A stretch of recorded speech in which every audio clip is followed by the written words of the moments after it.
Going back again to Salem Poor, his valentry and his bravery was mentioned by 14 other soldiers, calling him the bravest and the most gallant soldier in the General Court in Massachusetts.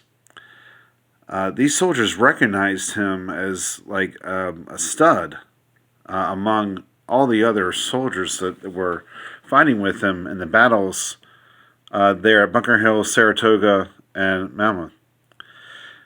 And he was, officially recognized. Plus, there's another person that was actually even recognized by George Washington, a patriot poet, Phyllis Wheatley, which I don't believe I've ever heard from most public schools.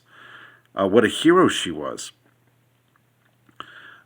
She actually helped encourage a lot of the soldiers with her poems, and they were published after George Washington was sent a poem titled Enclosure, a beautiful poem about patriotism and about George Washington's fight to see America free and about the beautiful land that we live in. This was sent to him in, it looks like, in 1775, and then he got back to her later on February 28th, 1776, months and months later. He apologized for taking so long, but he arranged a meeting with her later that next month in March in his headquarters in Cambridge. He actually met her and then helped to get her poems published in a couple magazines in Pennsylvania and in Virginia. So this is actual history. She was a former slave, but she was taught by her owners in the great literary classics and also in biblical teaching and biblical theology. And from that, she gained a great notoriety as being a poet as a teenager. And finally, her works were published. She didn't live very long. She lived, I think, only about 30-some years. She died in the 1780, I think 1784. But her contribution to patriot muse and lore and literary works, and also meeting George Washington, and her words moving him to the point of, really wanting to see her and to know her as one of the great literary poets and activists, really, of our time. She supported not only just the Revolutionary War, but the end of slavery and the abolitionist movement, which started actually in the 1700s. One of the last guys I want to go over with, his name is Peter Salem. He's a colonial hero. He one of the battles in the Revolutionary War, he actually shot a British Royal Marine officer, Major Buchanan, at Bunker Hill, and he's famous for doing that. He actually helped repel a lot of the forces of the Redcoats. That's what they called them, British soldiers back then, because they wore red coats in battle.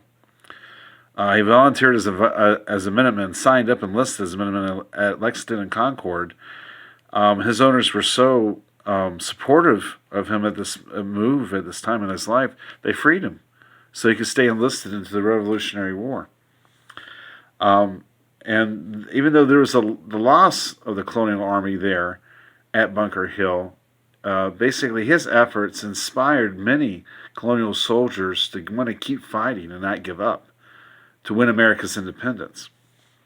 Another man was James Armstead. He was a black African. He was, of course, a black African descent, and he later helped the French general Marquis de Lafayette as a spy. He would basically tell the British, a story to make them, think that he was on their side, when he was actually giving incorrect movements of troops and locations of supplies to the British, and at the same time going back to the Americans through the French general, who was, of course, the French forces were with us as well, fighting alongside of us during the Revolutionary War at certain years in time, to help, of course, advance our cause, and to that we could win the Revolutionary War. And his spy efforts were crucial in many skirmishes and battles, and in supply and logistics, and helped us win the war on many fronts. So these are four 4 to 5 African Americans, even though they came through in slavery and came by the way of the means of slave trade ships, they, found a way to enlist into the Revolutionary War effort for their freedom because they wanted to stay free and they knew that being with the crown was going to be a mistake. The crown only basically enlisted so many soldiers because they promised their freedom. Most of them didn't gain their freedom anyway. Most of them were not paid, not taken care of on the British side. There was, of course, discrepancies as well. A lot of the colonial army black soldiers did not gain their freedom too. Some of them were granted it by, in this case, of course, either generals or by military officials if they performed great in battle. But some still had to struggle, of course. And even after that, some were granted their freedom, some were not. And unfortunately, slavery continued on in the southern colonies, in the southern states, until the late 1850s and the early 1860s. Of course, we know that's the Civil War, 61 to 65.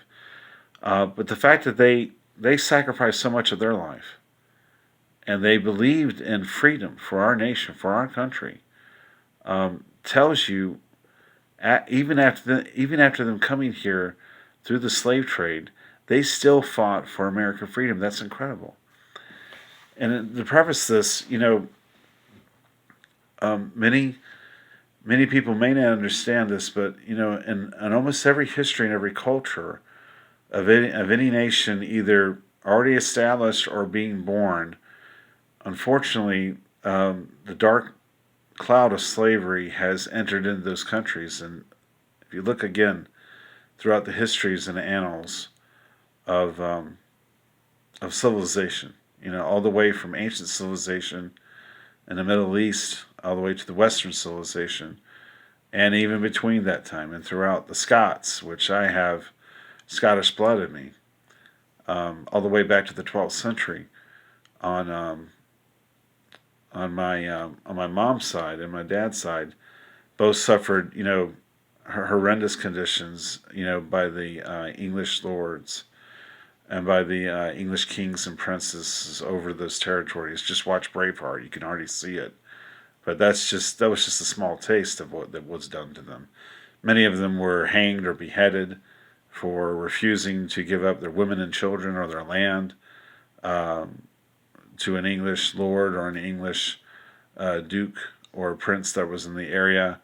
They were slaughtered, needlessly, and they were made to work and scratch out a living on a land that was not taken care of even by the English, even though it was their land. And then, it's basically 600 years later. They were doing the same thing to the Americans. All the Americans came over, of course, from the move of most of the Pilgrims and most of the English that came over from the one ship, of course, was the Mayflower. There was other ships that came and established colonies in Virginia and the Carolinas and in Massachusetts. And over time, of course, they had to eke out a living and basically carve out a life for themselves as well. And it wasn't easy. Many of them died before they came over. Many of them died of disease or dysentery, before they even got to the new land. And then, of course, some of them just starved to death, unfortunately. We all know the story about that. That until the Indians came by, got busted Native Americans, there wasn't really much hope for many of the first settlers that came here from England. But they were escaping tyranny, and they were just trying to escape the crown even back then in the 1600s, in the early 1600s. So it was like, it's been that way for a lot of people over the years, trying to escape tyranny, trying to escape a dictatorship or a ruthless crown or king or queen that will not let them live, but makes them starve, is either peasants or slaves. The same condition applies, unfortunately, to people all around the world. And this is just a story about how to make sure that we are ending not only just ignorance, but also being slaves in our minds and not being understanding of the way the world has been for a long time. But now in America, thank God, we can actually do something about it and we can help our fellow man. And America is a great place because it is a multicultural, great nation of all types of races and religions and colors and creeds. And by the way, just to let you know, according to history, there is no pure line of race of any Anglo-Saxon or European or African or Native American descent anymore. It's all mixed in. It has been for centuries. So, we all have a little bit of just about everybody in us. If you ever want to do an ancestry check or ancestry, go to ancestry.com. You can see that there's many different cultures in your family's bloodline. It doesn't matter if you're white, black, Native American, Asian, doesn't matter. A lot of cultures and races have mixed over the centuries. It's just the way it is. So for this history moment, this is Stephen, and thank you for listening, and I hope you enjoyed it and learned a lot of great deal about our great nation and our great heroes of our nation. Thank you for watching.